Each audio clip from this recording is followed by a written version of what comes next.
From the jurisprudence emanating from the Supreme Court, it seems that there are many marriages between a Filipina and a Japanese national. Why do our laws allow foreign divorce in mixed marriages, but not among Filipinos?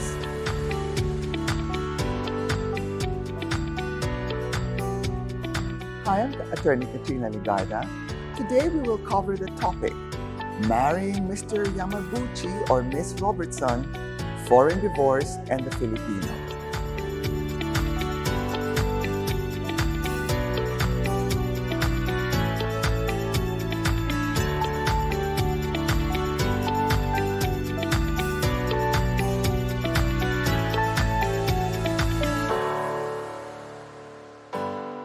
With a bit of creativity, I wonder whether one or more among our participants here will have the courage to question the constitutionality of omission.